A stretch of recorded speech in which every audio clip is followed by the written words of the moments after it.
हम तो सुखी हैं। हम तो सुखी हैं। सुखी हैं। अब तो पूरा टाइम जो है हम पॉलिटिक्स को दे रहे हैं। आपने टाइमली कर ली। हम तो सुखी हैं।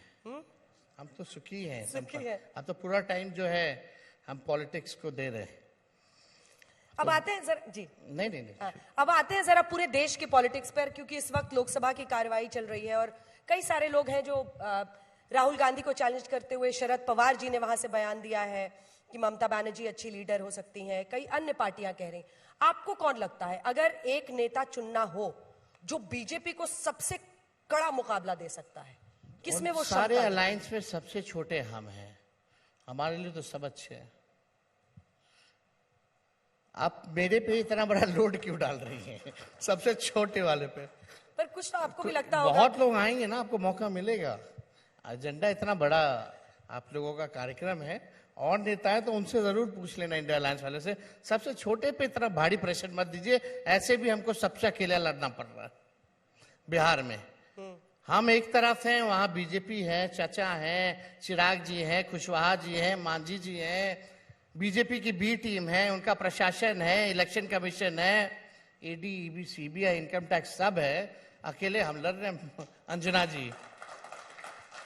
तो इतना तो छूट दे दीजिए हम पे, ये सवाल का छूट दे दीजिए हम पे।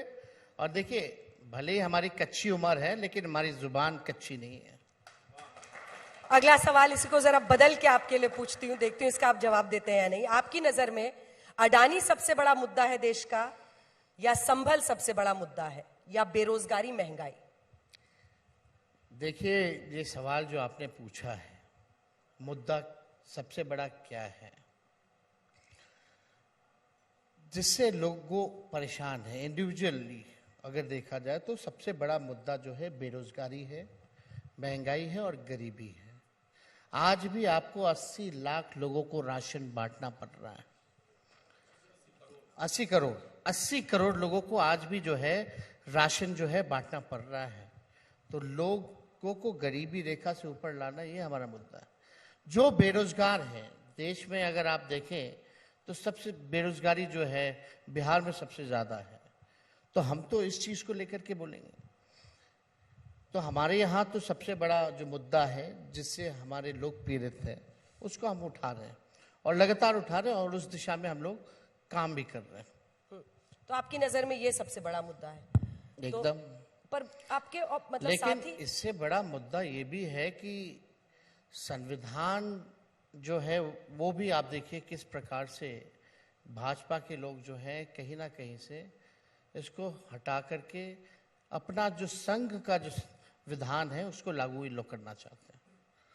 संविधान जो है हमारा सुरक्षित रहना चाहिए, लोकतंत्र हमारा सुरक्षित रहना चाहिए, ये सबसे बड़ी बात है। जब संविधान नहीं रहेगा तो कुछ नहीं रहेगा। तो अगर संविधान पे अगर खतरे की बात आती है तो हमारे लिए सबसे बड़ा मुद्दा वो है, उसके बचाने के लिए जो कुर्बानी देनी होगी वो कुर्बानी हम लोग देंगे। लेकिन इसी पर बीजेपी का पलट के जवाब आता है। प्रधानमंत्री का नारा है एक है तो सेफ है। वो कहते हैं, जैसे आपने खुद भी कहा, माई बाप, मतलब उसमें जाति समीकरण का नाम आपने लिया, तमाम अलग अलग जातियों का। चाहे पीडीए की बात अखिलेश यादव जी करते हैं यूपी में, वो कहते हैं ये जाति के आधार पर लोगों को बांटकर अपना वोट बैंक बनाते हैं, हिंदू एक हो जाओ। देश को सेफ रखना ये सबसे बड़ी प्रायोरिटी है। आप बताओ देश सेफ है कि नहीं है? ये केवल एक पर्टिकुलर माइनॉरिटीज को देख के ये कॉम्युनलाइजेशन वाली बातें की गई। मंगलसूत्र छीन लेगा, प्रधानमंत्री आप मंगलसूत्र छीन लेगा? कैसी बातें कर रहे थे आप चुनाव में?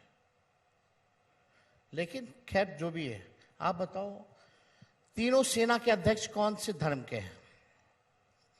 एयरफोर्स के, नेवी के, आर्मी के, कौन से धर्म के? आपके प्रधानमंत्री कौन से धर्म के? आपके राष्ट्रपति कौन से धर्म के? एक उमर अब्दुल्ला को छोड़ दीजिए तो बाकी जगह जो चीफ मिनिस्टर, गवर्नर हैं वो कहाँ के हैं? फिर भी हमारा देश सेफ नहीं होगा, या हम सेफ नहीं होंगे, हिंदू सेफ नहीं होगा।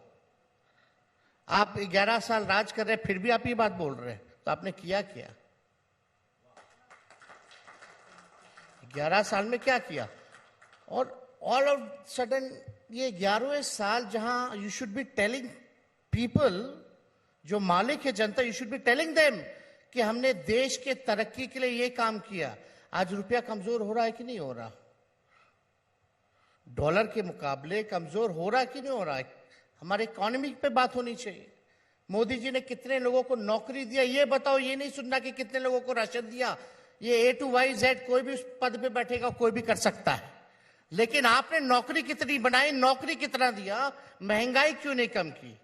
भाजपा के लोगों को पहले 60 रुपया पेट्रोल डीजल था तो डाइन लगती थी, अब 100 रुपया पार हो गया। गैस 400 था, अब 1200 हो गया, तो अब महंगाई डाइन नहीं महबूबा नजर आने लगी है। आप इस पे बात कीजिए ना, मुद्दों पे बात कीजिए, आपने क्या किया इस देश के लिए? आप जहां जा रहे हैं डिवाइड एंड रूल, वही भाषा, वही सेम एजेंडा, हिंदू मुस्लिम। गजब हाल है हमारे देश का। मस्जिदों के अंदर मंदिर खोदा जा रहा है, ढूंढा जा रहा है। अब विदेश में जो है अब मिनरल्स ढूंढ रहे, मिनरल्स ढूंढ रहे। कहां हम लोग लटके पड़े हैं भाई?